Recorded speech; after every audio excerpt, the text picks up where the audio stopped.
Anne-Laure Blin est avec nous toujours. Et Céline Hervieux. Bonjour Céline Hervieux. Bonjour. Députée PS et NFP de Paris.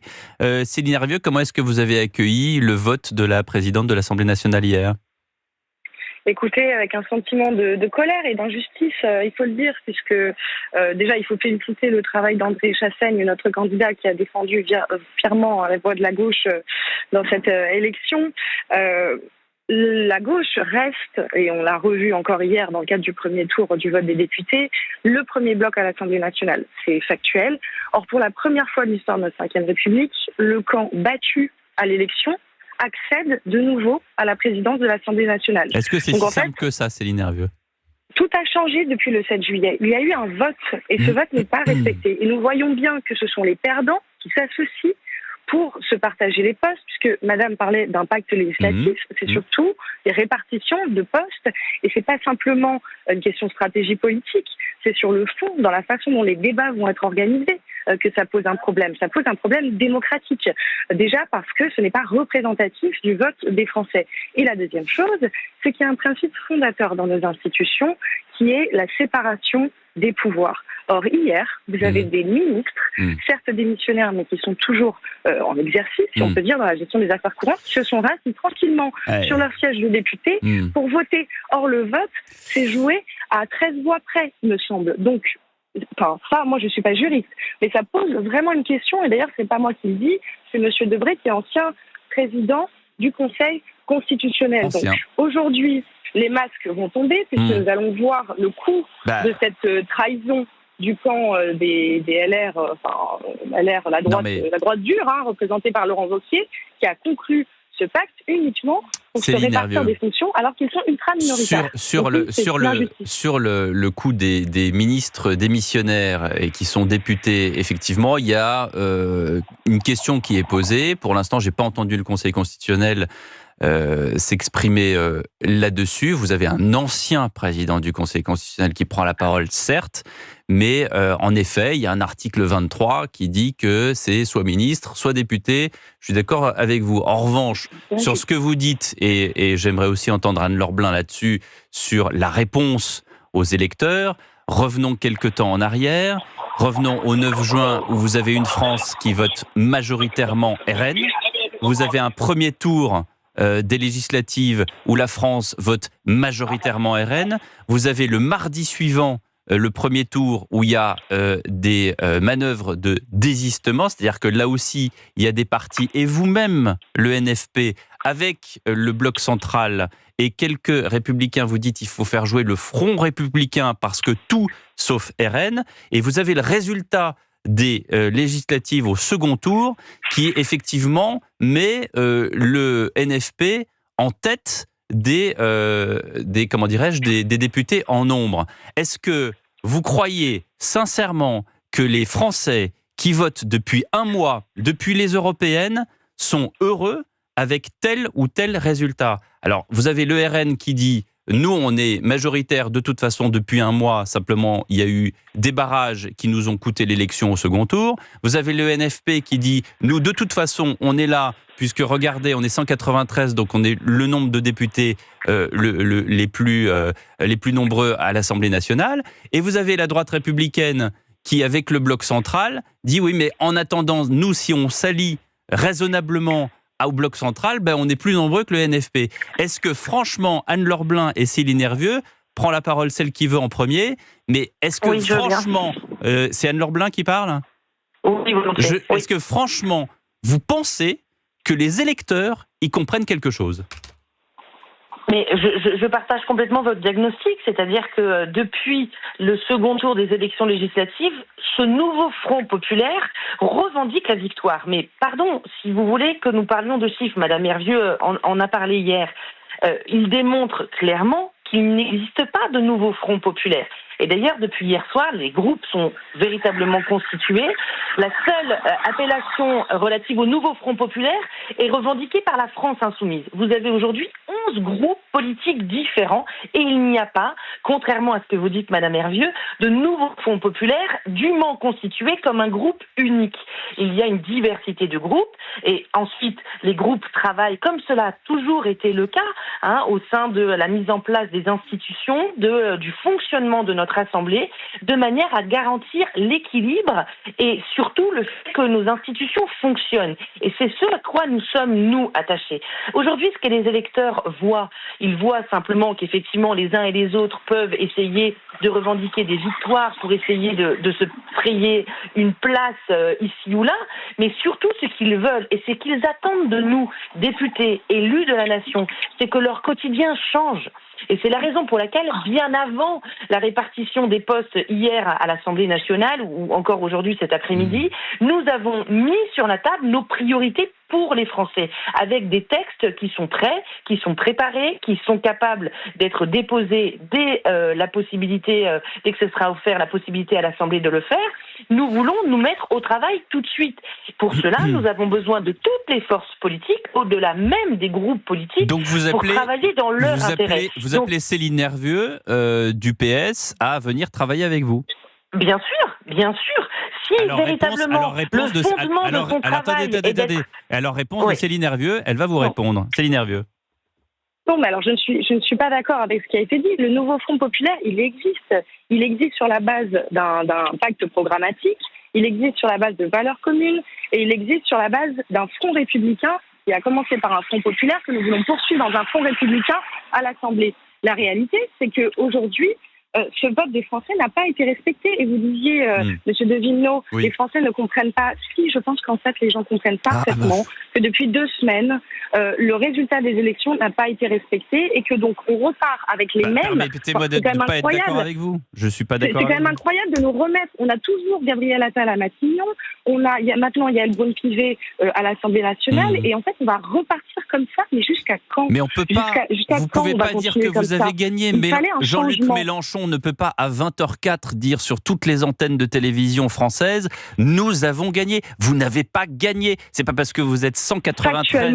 Vous n'avez pas de majorité absolue. Nous sommes majorité, évidemment. Vous êtes majoritaire, mais vous n'avez pas gagné. Personne n'a gagné cette fichue élection. Personne n'a gagné. Il n'y a que des perdants. Alors, pardon, on peut passer 2 heures sur cette question. Mais simplement, pour terminer, sur le fait que maintenant, les choses sont posées. Ce vote, moi je le questionne pour les raisons que j'évoquais plus avant sur la séparation des pouvoirs. Mais maintenant, il y a un élément qui va être très important, c'est quel va être le choix politique d'Emmanuel Macron sur la nomination du Premier ministre. C'est fondamental qu'il y ait un changement. En l'occurrence, le résultat des élections est très clair. Nous avons un groupe qui est le nouveau Front populaire qui arrive à, je crois, 185 députés. Nous sommes la force qui ressort de ces élections. Les Français veulent un changement. Ils ne veulent pas du Rassemblement national au pouvoir. Ils ne veulent pas de la Macronie. Donc, et la droite républicaine s'est effondrée. Donc c'est très important que pour Matignon, Emmanuel Macron prenne en compte ce vote du 7 juillet et que ce soit un nouveau Premier ministre du NFP qui soit nommé. Je ne suis pas sûr que la droite républicaine se soit effondrée, d'autant qu'ils ont 6 députés de plus dans cette législature. Je voudrais qu'on prenne un auditeur qui nous appelle, il me semble. Alexandre, il y a un auditeur, je crois, qui nous appelle. Exactement, Vincent de Normandie qui nous appelle et qui, lui, trouve que Yaël Braun est une bonne chose à la présidence de l'Assemblée. C'est ça, Vincent? Bonjour Vincent. Ça, oui. Détaillez-nous tout ça. Oui, c'est exactement ça. Bonjour. Bonjour, alors justement, pour vous, Yaël Braun-Pivet, c'est une bonne présidente de l'Assemblée nationale, pourquoi? Quelqu'un de mesuré, tout simplement. On a besoin de tempérament modéré au perchoir et absolument pas de personnes qui pourraient représenter des tendances un peu plus extrêmes. Vous pensez qu'il y a eu trop de pagaille dernièrement pour les Français, pour les électeurs que vous êtes? Écoutez, l'exemple du nouveau Front populaire est déplorable. Mais pourquoi? Ils se prennent les pieds dans le tapis, la preuve hier. Ils nous annoncent une majorité qu'ils n'ont pas. La preuve en est faite. Et que de toute façon, leur tactique, c'est un coup d'État permanent.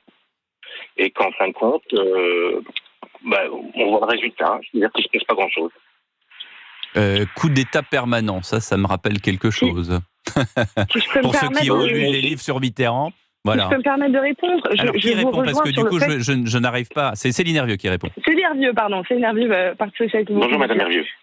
Bonjour, monsieur. Je vous rejoins sur le fait qu'il nous faut une personnalité qui permet d'apaiser un petit peu le débat. Parce que sous la précédente législature, il est vrai que le spectacle donné à l'Assemblée nationale n'était pas bon et les Français nous l'ont fait remonter, on l'a senti pendant la campagne.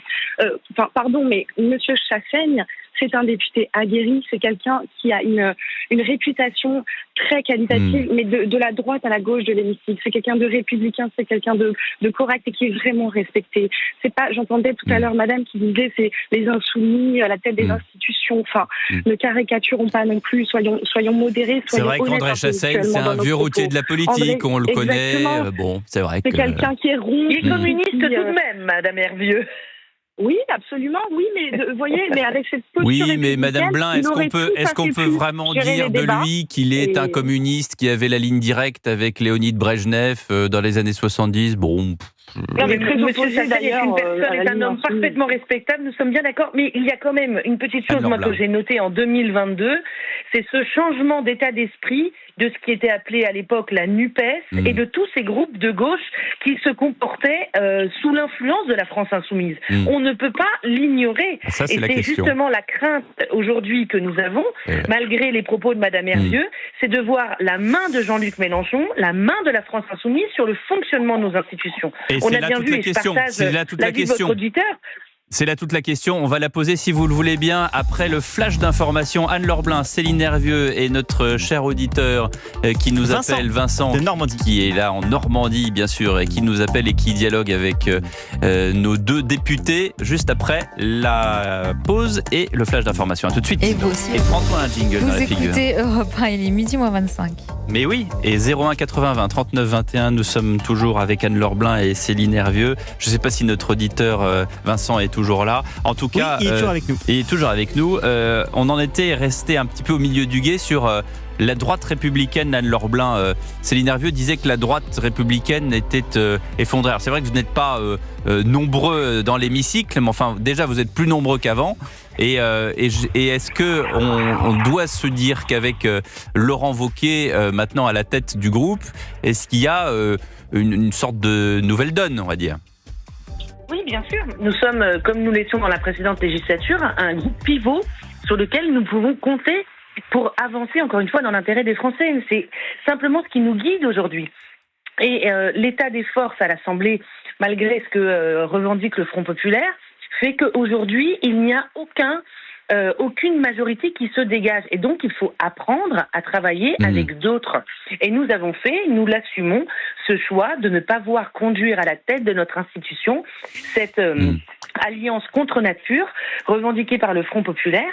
Et malgré tout le respect que j'ai pour Monsieur Chassaigne, il ne pouvait pas être amené à diriger notre institution avec ses amis de la France insoumise qui nous ont montré à de multiples reprises combien ils ne voulaient pas avancer dans l'intérêt des Français. Donc je crois qu'il faut se placer au-delà du côté partisan et vraiment se situer comme un élu de la nation et apprendre à travailler avec ceux qui veulent travailler avec nous. Et c'est ce que nous avons fait hier, que nous avons fait déjà dès la semaine dernière, encore une fois, avec notre pacte législatif, en posant sur la table les priorités que nous ont demandé. Ce que vous avez dit tout à l'heure, sur les priorités que vous énoncez depuis pas mal d'années maintenant, que certaines sont d'ailleurs énoncées également par le parti de Jordan Bardella et Marine Le Pen sur l'insécurité notamment. Céline Hervieux, est-ce que maintenant vous allez vous ranger du côté du nouveau Front populaire, et si les députés qui sont majoritaires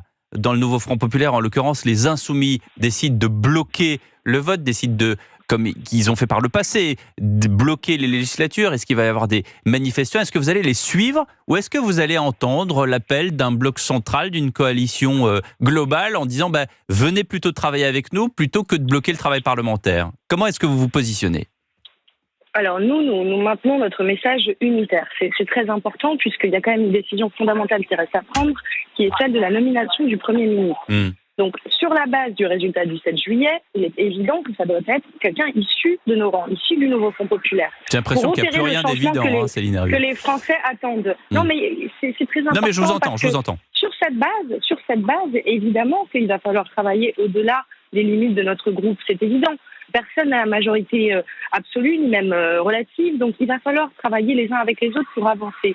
Je crois qu'on est dans un moment où le pays attend vraiment un changement. Un apaisement, nous disait l'auditeur Vincent. Absolument. Mais il faut qu'on se mette à travailler rapidement, mais sur la base du projet qui est celui du nouveau Front populaire, sur l'augmentation des salaires, sur la défense des services publics, sur les questions de démocratie, les questions institutionnelles, puisque nous voyons bien que nous arrivons à la fin d'un modèle.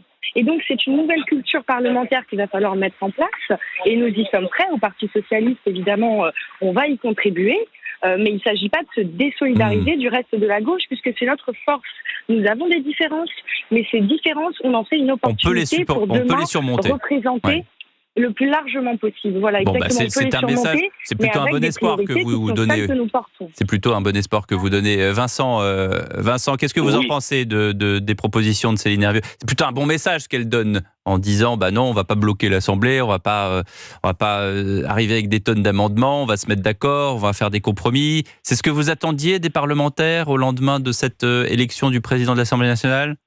Je peux vous préciser 3 petites choses à ce sujet.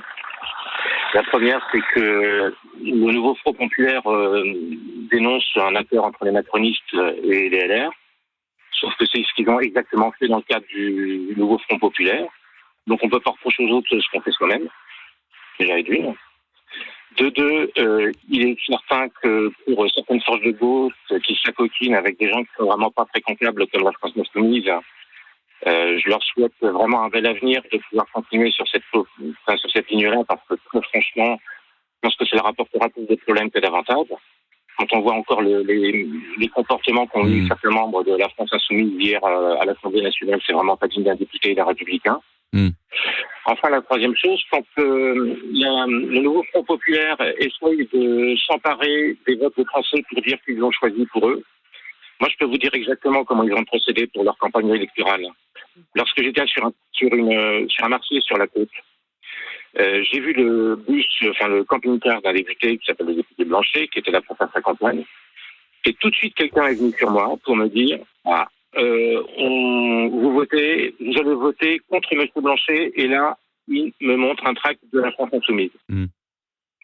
Alors, si on c'est quoi, c'est de l'intimidation, ça ?